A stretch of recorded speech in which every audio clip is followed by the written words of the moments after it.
পাকিস্তানের লাহোরে পরপর বিস্ফোরণের শব্দ, লাহোরের তীব্র বিস্ফোরণ, এখনো পর্যন্ত হতাহতের কোনো খবর পাওয়া যায়নি। ওয়ালটন এবং নাসিরাবাদের মধ্যে এই বিস্ফোরণ ঘটেছে বলে জানা যাচ্ছে। লাহোরের বিমানবন্দর বন্ধ রাখা হয়েছে, সব ধরনের বেসামরিক বিমান ওঠানামা বন্ধ। লাহোরে, পাকিস্তানের লাহোরে এই বিস্ফোরণের খবর, পরপর তীব্র বিস্ফোরণের শব্দ।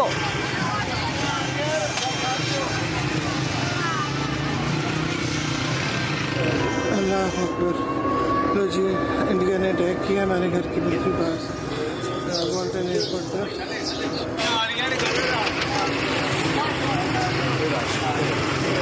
अल्लाह अकबर। लो जी, इंडिया ने अटैक किया हमारे घर के बिल्कुल पास, वाल्टन एयरपोर्ट। আপডেট নিয়ে নিই, অয়ন ঘোষাল আমাদের প্রতিনিধি রয়েছেন সরাসরি আমাদের সঙ্গে। অয়ন, পাকিস্তানের লাহোরে বিস্ফোরণ সম্পর্কে কি তথ্য পাচ্ছ? এখনো পর্যন্ত পাকিস্তানের তরফ থেকে কিছু স্বীকার করা হয়েছে?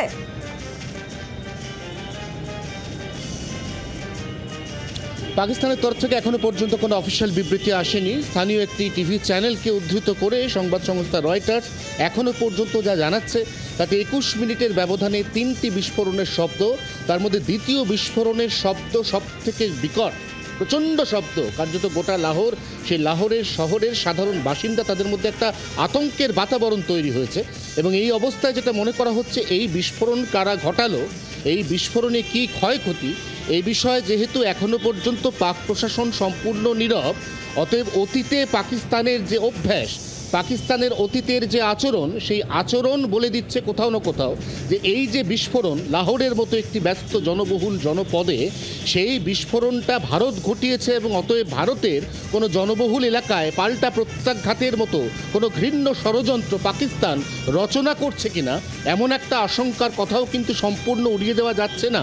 আহেলি, একেবারেই অয়ন, তুমি আমাদের সঙ্গে থাকো। যে খবর আপনাদের জানাচ্ছি, পাকিস্তানের লাহোরে পরপর বিস্ফোরণের খবর আপনারা জানেন।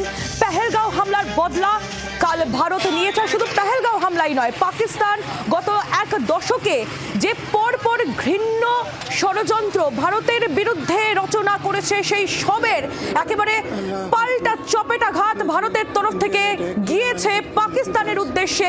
অপারেশন সিঁদুরের নামে জঙ্গি ঘাঁটি, একের পর এক জঙ্গি ঘাঁটি, প্রায় 9টি জঙ্গি ঘাঁটি একেবারে গুঁড়িয়ে দেওয়া হয়েছে। আর সেই ঘটনার পর একের পর এক খবর সামনে আসছে পাকিস্তানের। যে খবর এই মুহূর্তে আপনাদের দিচ্ছি, লাহোরের তীব্র বিস্ফোরণের শব্দ পরপর 3 বার। अल्लाह अकबर। लो जी, इंडिया ने अटैक किया हमारे घर के बिल्कुल पास, वाल्टन एयरपोर्ट पर। কর্নেল কৌশিক সরকার, অবসরপ্রাপ্ত সেনাকর্তা, এই মুহূর্তে রয়েছেন আমাদের সঙ্গে সরাসরি। কর্নেল সরকার, বিস্ফোরণের শব্দ পাওয়া যাচ্ছে পাকিস্তানের লাহোর থেকে পরপর 3 বার। এটা কি পাকিস্তানের তরফ থেকে ভারতের ঘাড়ে দায় চাপানোর মতো কোনো ঘৃণ্য ষড়যন্ত্র হতে পারে? কি মনে করছেন আপনি?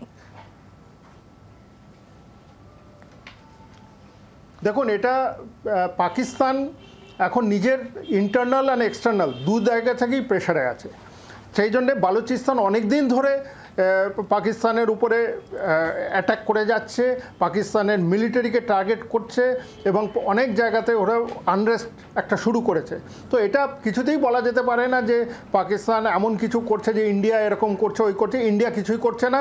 ইন্ডিয়ার যত এফোর্ট আছে টেররিজমকে নিউট্রালাইজ করার জন্য এবং টেররিজমকে যারা সাপোর্ট করে তাদেরকে শেষ করার জন্য ইন্ডিয়া চেষ্টা করছে। এবং লাহোরে যেটা হয়েছে, আমি বলবো পাকিস্তানের যে রিয়াকশন ক্যাপাবিলিটি এখন হবে সেটা যেন ডিভাইড হয়ে যায়, সেটাই মানে হয়েছে।